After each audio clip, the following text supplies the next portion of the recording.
TMC সরকারের আমলে লক্ষ্মীর ভাণ্ডারের টাকা নিয়ে বিরাট দুর্নীতি হয়েছে। অন্নপূর্ণা যোজনা চালুর আগে তথ্য মিলিয়ে দেখতে গিয়ে সেই গড়মিলের বিষয়টি সামনে এসেছে। আর তাই নতুন বিজেপি সরকারের আমলে চালু হওয়া অন্নপূর্ণা যোজনার জন্য নতুন করে ফর্ম ফিল আপ করতে হচ্ছে আবেদনকারীদের। পুরনো যারা লক্ষ্মীর ভাণ্ডার পেতেন তাদেরও 3 মাসের মধ্যে নতুন করে আবেদন করতে হবে। এই তথ্য সামনে এনেছেন খোদ মুখ্যমন্ত্রী শুভেন্দু অধিকারী। তিনি জানিয়েছেন, বহু পুরুষের অ্যাকাউন্টে এতদিন লক্ষ্মীর ভাণ্ডারে টাকা ঢুকেছে। এই দুর্নীতির অঙ্কটা নাকি 450 কোটি টাকার বেশি। এবার লক্ষ্মীর ভাণ্ডারের টাকা পুরুষদের অ্যাকাউন্টে ঢুকেছে এমন অভিযোগ সামনে এলো নদিয়ার কৃষ্ণগঞ্জে। স্থানীয় সূত্রে জানা গিয়েছে, অঞ্জনা বিশ্বাস শ্রমিক পরিবারের গৃহবধূ। তার স্বামী গোপাল বিশ্বাস দিনমজুরের কাজ করে কোনো রকমের সংসার চালায়। লক্ষ্মীর ভাণ্ডার প্রাপক অঞ্জনা দেবী বলেন, আমি 2021 সালে লক্ষ্মীর ভাণ্ডারের আবেদন করেছিলাম, কিন্তু কোনো রকম টাকা আমার অ্যাকাউন্টে ঢোকে না। অঞ্জনা দেবীর বক্তব্য, বারবার স্থানীয় বানপুর গ্রাম পঞ্চায়েত কৃষ্ণগঞ্জ বিডিও অফিসে যান তিনি। সেখানে গিয়ে দেখেন তার লক্ষ্মীর ভাণ্ডার চালু রয়েছে, টাকাও ঢুকছে, অথচ তিনি টাকা তুলতে গিয়ে দেখেন তার অ্যাকাউন্টে কোনো টাকাই ঢোকেনি। শেষ পর্যন্ত অঞ্জনা দেবী ব্যাংকের স্টেটমেন্ট তুলে দেখেন তার লক্ষ্মীর ভাণ্ডার একই গ্রামের বাসিন্দা সক্রিয় তৃণমূল কর্মী সুফল বিশ্বাসের অ্যাকাউন্টে ঢুকছে। চাঞ্চল্যকর ঘটনা ঘটেছে নদিয়া কৃষ্ণগঞ্জের ভারত বাংলাদেশ সীমান্তের বানপুর গ্রাম পঞ্চায়েতের রঘুনন্দনপুর গ্রামে। এই খবর ছড়িয়ে পড়তেই অঞ্জনা দেবী সুফলবাবু দ্বারস্থ হলে তিনি তৃণমূলের সক্রিয় কর্মী হওয়ায় অঞ্জনা দেবীর কথাতে তিনি কানই দেননি। একসময় অঞ্জনা দেবী পুলিশকে লিখিত অভিযোগ জানাবেন বললে সুফলবাবু 10,000 টাকা দেন অঞ্জনা দেবীকে। তার প্রাপ্য টাকা চাইতে গেলে তিনি তৃণমূলের ছত্রছায়ায় থাকা অঞ্জনা দেবীকে পাত্তা দেননি বলে অভিযোগ। এমনকি সরকারি আধিকারিকরাও অঞ্জনা দেবীর অ্যাকাউন্টে যাতে টাকা ঢোকে তার ব্যবস্থাও করেননি বলে অভিযোগ। সরকারের পরিবর্তন হতেই অঞ্জনা দেবী কৃষ্ণগঞ্জ বিডিও দ্বারস্থ হন। পাশাপাশি তিনি কৃষ্ণগঞ্জ বিধানসভার বিধায়ক সুকান্ত বিশ্বাসকে সমস্ত ঘটনা জানান বিডিও অফিসের ক্যাম্পাসেই। একবার শোনাই অভিযোগকারিণী অঞ্জনা বিশ্বাস তার অভিযোগটা ঠিক কি। লক্ষ্মী ভান্ডার প্রার্থনা প্রথম থেকে আমি জমা দিই। আমার বইতে ঢোকে। কার বইতে ঢোকে? সুপাল কুমার বিশ্বাস। সে তো ছেলে, আপনার টাকা তার অ্যাকাউন্টে ঢোকে কি করে? আমি চেক করি, দিয়ে বলতে অন্য অ্যাকাউন্টে ঢুকতে বিটা ছেলে হবে সুপাল বিশ্বাস। দিয়ে সুপাল বিশ্বাস দুটো কাজ করলো, করলে দিয়ে বলছে আমি তো তুলি না, দিয়ে বলছে আমি তো তুলি না। দিয়ে আবার জিজ্ঞাসা করলো, দিয়ে আমাদের নেতাদের বললাম যে আমার তো লক্ষ্মী ভান্ডার জমা দিই।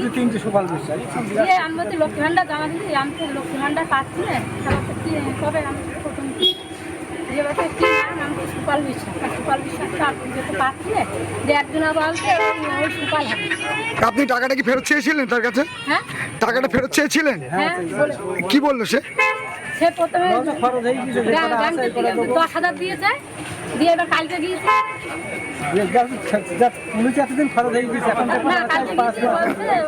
টাকা দিবা তো কিসির টাকা দিয়ে উনি বলছে লক্ষ্মী ভান্ডারের টাকা, দিয়ে বলছে খরচ হয়ে গেছে, এবার যে এই মাসে যার টাকা সেই টাকা দেবে। তার মানে এতদিন আপনার কোনো টাকা দেয়নি? না না, আপনি কি চান? আমি চাই টাকা। এবং যে এই অন্যায় কাজটা করেছে তার বিরুদ্ধে কি চান? টাকা চাই আমি। আপনার নাম কি? হ্যাঁ, আন্দোলন বাড়ি? রঘুনন্দন। আর যে টাকা নিচ্ছে তার বাড়ি কোথায়? অভিযুক্ত সুফল বিশ্বাস তিনি বাড়িতে ছিলেন না। এ নিয়ে সুফল বিশ্বাসের স্ত্রী শৈল বিশ্বাস তিনি স্বীকার করেছেন তার স্বামীর অ্যাকাউন্টে অঞ্জনা দেবীর টাকা ঢোকে। তিনি এটাও বলেন একবার 10,000 টাকাও দিয়েছেন অঞ্জনা দেবীকে। তবে তিনি এটাও স্বীকার করেন তারা যা টাকা পাওয়ার কথা ছিল সেটা তাদের দেওয়া হয়নি, সেই অ্যাকাউন্টটি বন্ধ করে দেওয়া হয়েছে বলেও তিনি জানান। তিনি এও জানিয়েছেন বাকি টাকাও ফেরত দেওয়া হবে। একবার শোনাই অভিযুক্ত সুফল বিশ্বাসের স্ত্রী শৈল বিশ্বাসের বক্তব্য। ভিডিওই দেবো টাকা, তোমার হাতে দেবো না, হাতে তো কোনো প্রমাণ নেই। এই যে দিয়েছি 10,000 টাকা, প্রমাণ পাচ্ছি না। ট্রান্সফার করা তা তো প্রমাণ পাচ্ছি না, বলছে দিইনি। আপনারা ব্যাংকে জানিয়েছেন? হ্যাঁ, ব্যাংক কি বলেছে আপনাদের? ব্যাংক বলেছে যে এই টাকাটা দিয়ে দিও, এটা বলেছে। আপনারা ব্যাংকে সুফল বিশ্বাসের স্ত্রী অঞ্জনা বিশ্বাসের অ্যাকাউন্টে কত টাকা দিয়েছেন?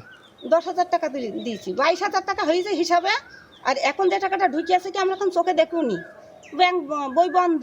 আমরাই বলেছি বই বন্ধ করার কথা। এখন যা আছে আবার তুলে দিয়ে দেবো।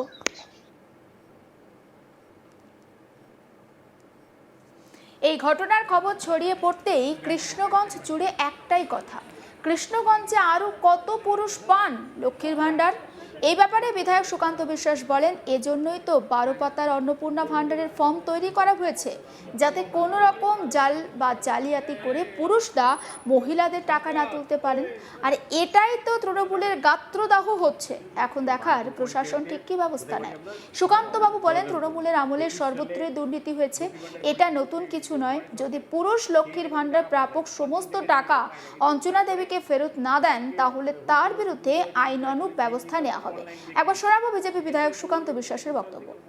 ওনারা বিডিও অফিসে এসেছেন, আমাদের এখানে যারা আমাদের নেতৃত্ব আছেন তাদেরকে ওনারা কমপ্লেন তাদের মাধ্যমে ওনারা কমপ্লেন করবেন বিডিও অফিসে। প্রয়োজনে যদি সেই ব্যবস্থা না হয় ওনারা এফআইআর পর্যন্ত করবেন ওই ব্যক্তির নামে, যে ব্যক্তি এতদিন পর্যন্ত টাকা তুলেছে। আমার প্রশ্ন, যদি ভুল করে হয়ে থাকে তাহলে 2021 থেকে 2026 কন্টিনিউ 5 বছর ধরে তার অ্যাকাউন্টে টাকা ঢুকছে, টাকা তিনি তুলছেন। এখানে তোলারও দেখা যাচ্ছে তিনি টাকা তুলেছেন, অর্থাৎ তিনি জীবিত, মারা যাননি। তাহলে সেই ব্যক্তি কী করে এবং বলেছেন নাকি টাকা ফেরত দেবো না, যা পারিস করে নেয়। যাই হোক, তিনি ক্যামেরা অফ ক্যামেরা অনেক কিছু বলতে পারেন, কিন্তু আমি আশা করব ভিডিওর মাধ্যমে যে সেই ব্যক্তি যেন এনাদের যেটা প্রাপ্য সেটা উনি ফেরত দিয়ে দেন। আদারওয়াইজ আইন তো আছে, আইনের হাত অনেক অনেক অনেক চওড়া। বলছি, তৃণমূলের শাসনে এইরকম যে দুর্নীতিগুলো হয়েছে এর বিরুদ্ধে প্রথম একটা স্যাম্পেল পেলেন কৃষ্ণগঞ্জ ব্লকে, পরবর্তীকালে আপনাদের কি পদক্ষেপ নেবে? এর বাইরে অনেক স্যাম্পেল আছে, আপনি একটা ইন্ডেক্স থেকে দেখছেন না, আজকে একটা পেলেন আপনি। রাস্তা হয়নি, টাকা ঢুকেছে, এরকম বহু ঘটনা দেখেছি। সেইগুলো এই যে পাড়ায় সমাধানের কি লেভেলে দুর্নীতি হয়েছে আপনাদের ধারণা নেই।